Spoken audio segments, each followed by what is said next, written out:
If you take the white LED and solder a resistor onto the anode leg, which is the one which isn't the cup, if you can see that, there's a little cup inside the LED, solder the resistor to the other leg. Doesn't actually matter, but it's best to keep things consistent. Then take your bleeper, have a look at that. It's got a white label on the bottom with a tab. The tab always seems to indicate where the positive pin is as well. There's a positive marking, and that needs to be identified. I normally push that into a hole in the piece of chipboard here, makes things easier. Then you need to take your bridge rectifier. That's got a little indicating tab at the end as well. That shows the positive, which is also marked on the rectifier, shows the positive pin there. If you put that onto the bleeper, and then you just need to trim the ends of the pins.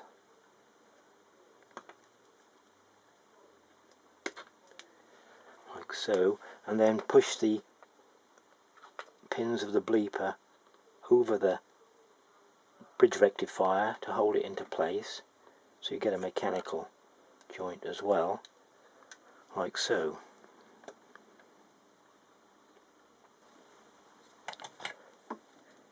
Take your good hot soldering iron. I use 60/40 solder, lead content as well. Tin the ends of the wires. A lot of this stuff is now lead free, so it doesn't solder very well if you use lead-free solder as well, so I stick to the old stuff.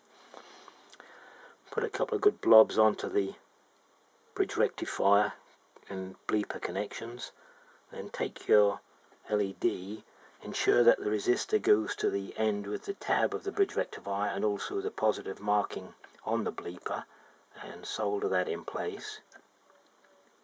Keep it still while it sets. And then the other leg, which is your cathode pin, solder that in place as well. Okay, if you then test it with the power supply,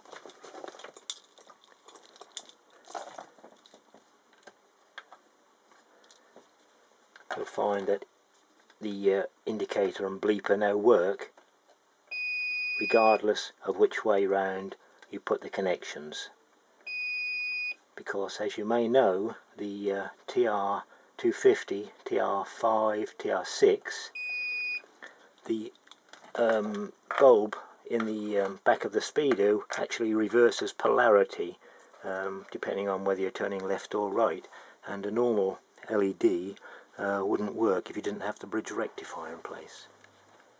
Next stage is to take a couple of pieces of wire. You don't need to be very long, 2 or 3 inches, that's all. I use Auto Electrics wire. It's fairly tough stuff, got plenty of copper in there. And then just need to tin those ends.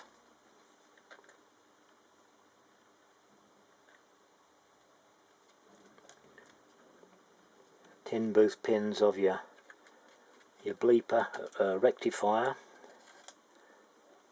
and then solder them in place. All these things are easy if you've got 3 hands.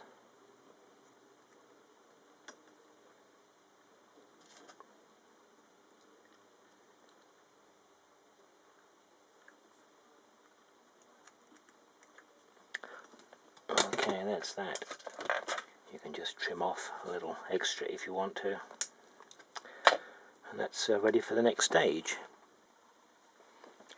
The next thing to do is to get a bit of your fuel hose, 5/16, that's about 8 mm internal diameter and about 15 mm external diameter. Cut off a chunk of that, long enough to slide over the LED, and just let it poke out the end a bit. There's very little light comes from the sides of the LED, it's all coming from the front because there's a lens in the front of the LED, so you can just slide that on there. Okay, take your hot melt glue gun. I normally put a blob on top of the bridge rectifier and a little around the LED itself, and quickly pop that into place.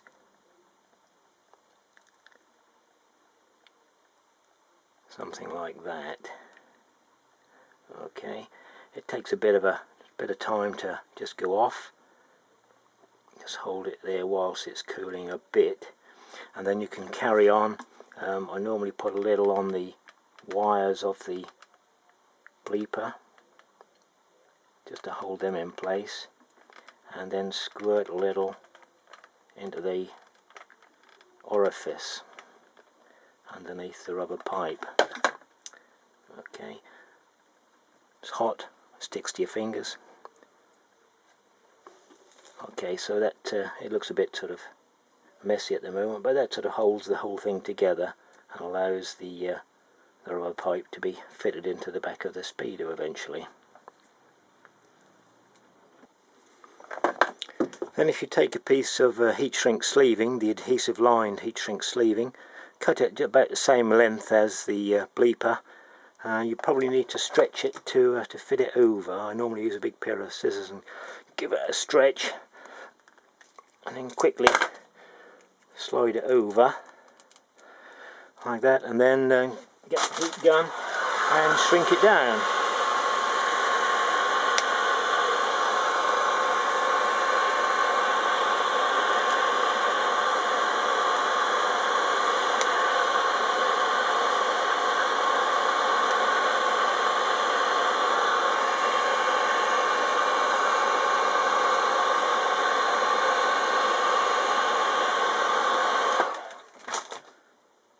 Give it a bit of squeeze just to make sure it's all moulded in. The finished thing will then slide quite easily into the back of the TR Speedo. Now the worst part of the job is to get the glass and contents out of the torch bulb. What I normally do is to heat the end of the bulb pretty hot and then drop it onto a hard surface. That sort of cleans out most of the solder from the end of the thing. You can just see the wire in the end there. Then you've got to smash the bulb, which is interesting. Breaks very easily. And then you've got to grind out the contents with a Dremel or something like that with a diamond cutter.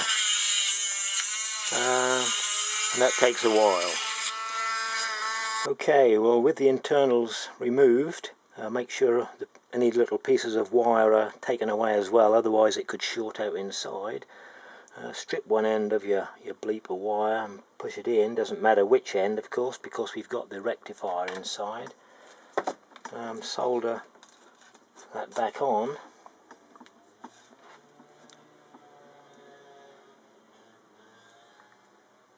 Now you're looking for a nice smooth blob so it'll go easily into the bulb holder.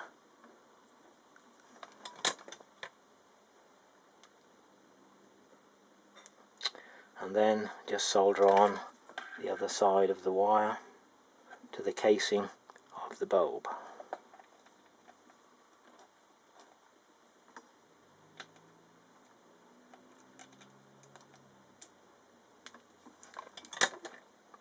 Something like that. I'm sure you can do it a little neater. And that's about it. You can then just top up the bulb with some hot melt glue, which is what I use. You just squirt that in there and make a nice smooth blob to get hold of to screw it into the bulb holder. I'll finish that off in a... Okay, that's the finished article with a bit of hot melt glue on the bulb. Remember to remove the paper label, because otherwise the sound will be very muted. In fact, you can use that to quieten it down if it's too noisy for you. Just a quick final test to make sure it's all okay. Fabulous. That's it.